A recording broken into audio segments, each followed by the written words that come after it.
Welcome to Business Africa. It's a pleasure to be with you. Here are the headlines. African countries record progress on information exchange in 2021, a development helping to mobilize resources and fight tax evasion. Will Mali's economy recover from 6 months of trade and financial sanctions? We'll hear from an economist predicting growth of less than 5% this year.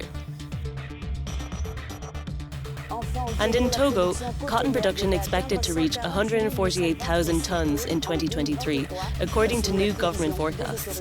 Details shortly. Since 2014, the exchange of information upon request (EOI) has allowed African countries to identify more than $244 million in additional revenue. This is according to the latest report on tax transparency published last month by the Global Forum. The EOI's aim is to enable states to fight tax evasion and illicit financial flows.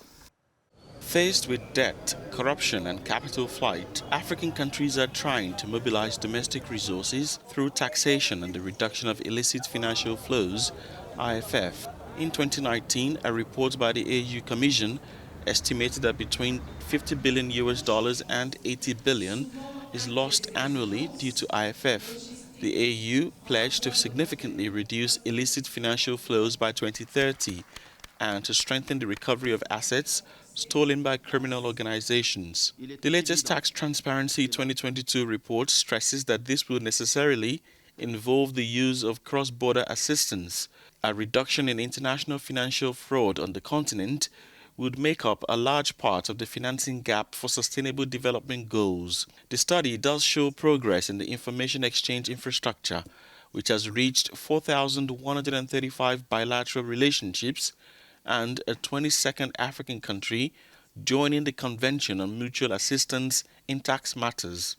Of the 38 countries covered by this report in 2021, 3 have identified an additional $38.9 million in taxes through Information Exchange on Request, EOI. Since 2014, Exchange of Information on Request, EOI, has helped African countries identify over $244 million in additional revenue. That's a total of $1.3 billion in taxes, interest, and penalties that states have recovered since 2009.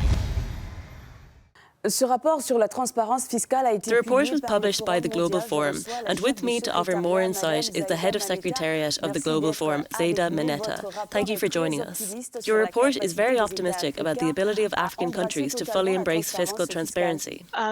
African countries have been more and more committed to exchange of information and transparency. I can give you a couple of examples, but I would like to highlight that we have now 22 African countries that are members of the Multilateral Convention on Administrative Assistance. Why this convention is so important is because when you join this convention, you automatically have access to information from more than 140 countries in the world. So this is very important for African countries to have access to information that is held abroad. This is one aspect. Another aspect is the number of officers that have been trained. We trained more than 1,500 African officers last year. So this is something to celebrate. And also, more and more African countries are putting in place the needed infrastructure to exchange information in a proper way. It means having the legal framework, having the proper administrative framework, and also having the tools to do this exchange. And finally, as the cherry of the cake, we have now 10 African countries that have committed or that have started automatically exchanging financial account information, which means that every year they receive information that from the other jurisdictions related to the financial accounts that their residents held abroad. This is kind of a game change. So I'm very happy to see more and more African countries engaging in this type of exchange. Despite these efforts, there is still a long way to go in order to fight against illicit financial flows, corruption, and expand the tax space. We think it has to start with a political commitment at the highest level. So there must be awareness of the benefits that transparency and exchange of information can bring to a country. Then there must be a proper legal framework, and all the administrative framework must also be enacted. I think the recipe for this is also cooperating with other administrations and other partners. In the case of the Africa Initiative, we have more than 14 partners that are engaged in this exchange, and 34 members. So you see, this coalition of wheels is what really makes things moving forward. Let's talk about the challenges. 38 countries out of 54 have joined the project. What is the recipe to get more countries to join? The first one I would say is awareness. That some countries are not aware of that.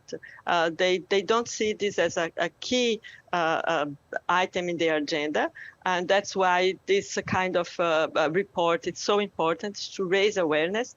The other thing is there must be a really involvement and commitment and allocation of research. And research, I'm not only talking about financial research, I'm talking about human research and time. So they really need to engage in this to be able to change this story. Zeta Mineta, thank you. Thank you, Leticia. It was a pleasure talking to you. Thank you very much. Welcome back to Business Africa. In Mali, growth prospects for 2022 have been undermined by economic sanctions, regional inflation and the crisis in Ukraine.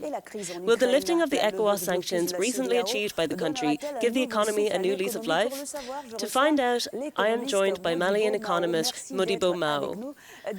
What will be the consequences of this lifting of sanctions? Thank you very much, madam. You know, this will be a breather. It is, in fact, already a breath of fresh air, because you know, the gross domestic product, GDP, is based at 60% on international trade. That is to say, what we sell to others and what we buy from other countries. So this will really be a relief for the Malian people. 6 months of economic blockage. What have been the consequences? The consequences are still enormous. As you know, Mali has already been going through difficulties for about 10 years. Since 2012, we've been going through a multifaceted crisis on the security front. We are also going through a political crisis because, you know, there was a coup d'etat on August 18, 2020. We've got problems on the humanitarian level as well.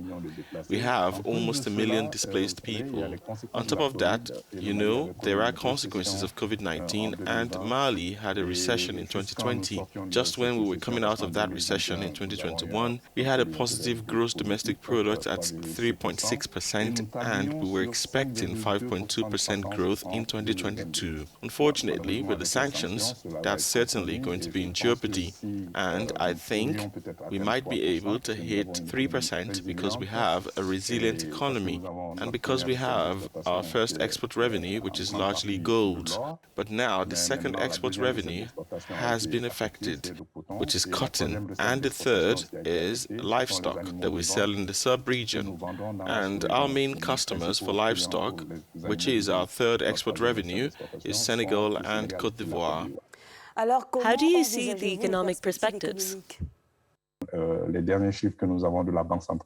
latest figures we have from the Central Bank of West African States show that inflation is currently at 6.8%, whereas the macroeconomic convergence criteria indicated that the inflation target should not exceed 3% in our zone. But this is a global phenomenon because for 40 years, the United States has not experienced such inflation, and for 25 years, the 27 European countries have not experienced such inflation as well. And with the rise in fuel prices, which is a determining factor for all other consumer prices, we hope that there will be a lull and a drop in the price at the pump. This will provide relief to the Malian population because we do not produce oil and it is our primary import product.